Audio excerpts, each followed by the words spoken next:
Deer learner, graphics design and web develop কুচবিডি পক্ষ থেকে আপনাদের স্বাগতম।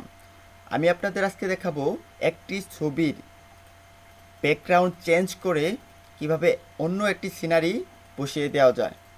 এখন আমি একটা ফটোশপ ওপেন করি। ওপেন করার পর আমি দেখতে পাচ্ছি এখানে কোনো ছবি নেই। আমি যে ছবিটি ব্যাকগ্রাউন্ড চেঞ্জ করতে চাই সেটা আমি ওপেন করে নিই। ফাইল থেকে আমি ওপেন করে নিলাম। এরপর এই ছবিটি আমি ওপেন করে নিলাম। এরপর ম্যাক্সিমাইজ করে নিলাম। এরপর এখন এই ছবির ব্যাকগ্রাউন্ডটি আমি চেঞ্জ করব। পিছনে যতটুকু সিনারি দেখা যাইতেছে চেঞ্জ করব, শুধু ছবিটা রাখবো। এক্ষেত্রে আপনাকে ফটোশপের টুল থেকে আপনাকে পেন টুল সিলেক্ট করে দিতে হবে। পেন টুল ক্লিক করে দিতে হবে।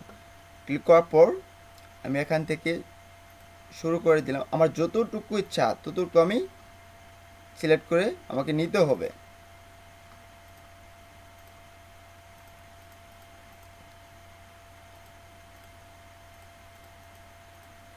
এখানে আমাকে একটু অ্যাঙ্গেল করে নিতে হবে। ক্লিক করে ধরে মাউসের লেফট বাটন ক্লিক করে ধরে একটু টান দিলেই হয় আর কি।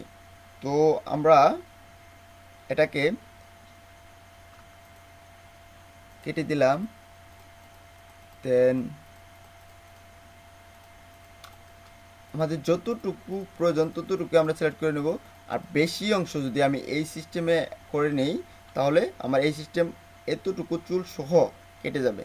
তাহলে আমাকে এমনভাবে সিলেক্ট করে নিতে হবে যা দরকার তার বাইরে যদি আমরা ব্যাকগ্রাউন্ডটা কেটে নেই তাহলে ততটুকু সহ কেটে যাবে। তো আমরা অ্যাঙ্গেল করে নিতেছি। এটাকে আমরা ব্যাকগ্রাউন্ডটা চেঞ্জ করে প্রথমে একটা রং দিয়ে নিতে হবে। এখন আমি এটাকে অ্যাঙ্গেল করে ওভাল করে নিলাম। নেওয়ার পর এটাকে আমার কেটে দেওয়ার জন্য কন্ট্রোল প্লাস ইন্টার ক্লিক করতে হবে। দেন ডিলেট এরকম সিলেক্ট হলে ডিলেট করতে হবে। ডিলেট করার পর এখানে একটা অটোমেটিক কালার চলে আসছে। এখানে যে কালার সিলেক্ট করা থাকবে সেটাই এখানে চলে আসবে। যদি আমি কোনো ছবি প্রিন্ট করতে চাই তাহলে যে কালার দিতে চাই, সবসময় ব্লুই হয়, আমরা এরকম কালারই হয়। তো এটা এই ছবির ক্ষেত্রে প্রযোজ্য হবে। এটা শুধু আমরা প্রয়োজন মতো মাপ দিয়ে কেটে নিয়ে প্রিন্ট করব।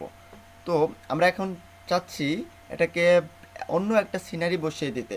তাহলে এখান থেকে আমাকে রাইট বাটন ক্লিক করে আমাকে ম্যাজিক ইরেজার টুল ক্লিক করতে হবে। যদি আমার ইরেজার টুল থাকে শুধু তাহলে হবে না। রাইট বাটন ক্লিক করে ম্যাজিক টুল ইরেজার ক্লিক করতে হবে। ক্লিক করার পর আমরা যদি চাই এখানে দুটো একসঙ্গে সিলেক্ট করে দিয়ে তারপর এখানে ইরেজার ক্লিক করে আমরা একটা একটা করে ক্লিক করে দিতে পারি। যদি পুরাটাই সিলেক্ট থাকতো তাহলে একটা ক্লিক করলে পুরাটাই হয়ে যেত। এখন এই সিলেক্টটা বাদ দেবার জন্য কন্ট্রোল প্লাস ডি দিয়ে ডি সিলেক্ট করতে হবে। এখন আমরা সিলেক্টেড নেই মুভ টুল, আমরা এখানে ক্লিক করলাম, এটা একটা ছোটো করে নিলাম। এখন একটু আগে ম্যাক্সিমাইজ করে নিয়েছিলাম। তো এখন আমি যে সিনারিটা এর পিছনে দিতে চাই সেটা আমরা ওপেন করে নিব। ফাইল থেকে ওপেন দেন ক্লিক ওপেন করার পর এখন আমরা মুভ টুল সিলেক্ট করে নিয়েছি। অবশ্যই এটাকে ক্লিক করে নিতে হবে, মুভ টুল সিলেক্ট করে নিতে হবে, নয়তো এখানে আসবে না। তো আমরা এই ছবিটার উপরে মাউসের লেফট বাটনে ক্লিক করে এখানে ড্র্যাগ করে নিতে হবে। এখানে লেফট বাটনে ক্লিক করে টেনে এখানে বসাতে হবে। এটাকে ড্র্যাগ করা বলে। আমরা ম্যাক্সিমাইজ করে নিলাম। ম্যাক্সিমাইজ করে নেওয়ার পর আমরা এখানে যেখানে আমরা ইচ্ছা মতো বসায় নিতে পারি। আমি এখানে বসায় নিলাম। তো আমরা এটাকে একটা কপি করে যদি আমরা ছোটো করতে চাই একটা সিলেক্ট করে আমরা একটা ছোটো করতে পারলাম, ছোটো করলাম আর কি। ছোটো করে আমরা এখানে বসিয়ে দিলাম। ইচ্ছা মতো সব জায়গায় বসিয়ে দেওয়া যায়।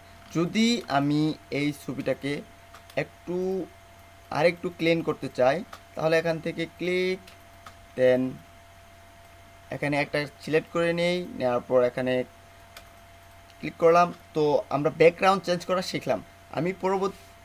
আমার পরবর্তী টিউটোরিয়ালে অবশ্যই ক্লিন এবং অন্যান্য ফটোশপের সম্পূর্ণ শেখানোর চেষ্টা করব। দেয়ার ভিউয়ার, যদি আপনাদের আমার এই টিউটোরিয়ালগুলো ভালো লেগে থাকে তাহলে এক্ষুনি সাবস্ক্রাইব করুন আর আমাদের সঙ্গে থাকুন। অবশ্যই ভালো কিছু দেওয়ার চেষ্টা করব। তো আজকে এত দূরই। Thank you. অন্য একটি আমার অন্য টিউটোরিয়াল দেখার আমন্ত্রণ রইল। Thank you. বাই।